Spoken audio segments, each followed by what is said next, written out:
നമസ്കാരം. Pelvic floor മസിലിനെ strengthen ചെയ്യാൻ വേണ്ടിയിട്ട് നമ്മൾ ചെയ്യുന്നതാണ് യോഗയിലെ കണ്ടകാസന. ഇതുകൊണ്ട് നമുക്ക് ഒരുപാട് ഗുണങ്ങളുണ്ട്. നമ്മുടെ ഇന്റേണൽ ആയിട്ടുള്ള ഓർഗൻസിനെ എല്ലാം സപ്പോർട്ട് ചെയ്യുന്ന ഒന്നാണ് പെൽവിക് ഫ്ലോർ മസിൽ എന്ന് പറയുന്നത്. ഈ ഒരു ഭാഗത്തെ ശക്തിപ്പെടുത്തുക എന്നുള്ളത് അത്യാവശ്യമാണ്. കാരണം ഇപ്പോഴത്തെ കാലത്ത് കൂടുതൽ ആളുകൾക്കും ഈ യൂട്രസ് താഴേക്ക് ഇറങ്ങി വരിക സ്ത്രീകളെ സംബന്ധിച്ച് ഓരോ ബുദ്ധിമുട്ടുകളാണ് അല്ലെ. ചുമക്കുമ്പോൾ ചിരിക്കുമ്പോൾ ഒക്കെ മൂത്രം പോവുക, ഇങ്ങനെയൊക്കെയുള്ള ഒരുപാട് ബുദ്ധിമുട്ടുകളാണ് പെൽവിക് ഫ്ലോർ ലൂസായി കഴിഞ്ഞാൽ നമുക്ക് സംഭവിക്കാൻ വേണ്ടിയിട്ട് പോകുന്നത്. അപ്പോൾ അത്തരത്തിലുള്ള അനുഭവങ്ങളൊന്നും ഇല്ലാതിരിക്കാൻ വേണ്ടിയിട്ട് നമുക്ക് കണ്ടകാസന ചെയ്യാം. മാത്രവുമല്ല നമ്മുടെ സെക്ഷൽ ഹെൽത്തിനെ ഇത് ഒരുപാട് ഗുണകരമായി ബാധിക്കും. ഉത്തേജന കുറവുള്ള ആളുകൾക്കൊക്കെ നല്ല രീതിയിൽ മാറ്റങ്ങൾ കൊണ്ടുവരാനും സാധിക്കും.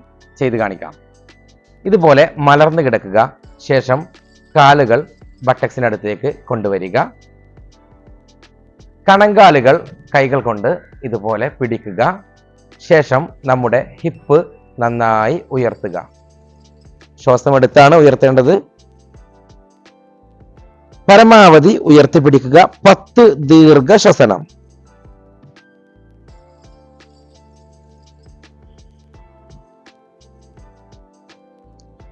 ദീർഘശ്വസനത്തിന് ശേഷം മാത്രം ഹിപ്പ് താഴേക്ക് കൊണ്ടുവരിക.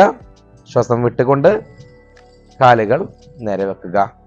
നമ്മൾ ഏതൊരു ആസനം ചെയ്യുമ്പോഴും 10 ഡീപ്പ് ബ്രീത്തിങ് മസ്റ്റായിട്ടും ചെയ്യുക. നമ്മൾ വീഡിയോയിൽ കാണിക്കുന്ന സമയത്ത് അത്രയും സമയം നമ്മൾ ചിലവഴിക്കുന്നില്ല. നിങ്ങൾക്ക് മനസ്സിലാവാൻ വേണ്ടി പറയുന്നു എന്ന് മാത്രം. ഓക്കെ, 10 ഡീപ്പ് ബ്രീത്തിങ് മസ്റ്റായിട്ടും ചെയ്യുക.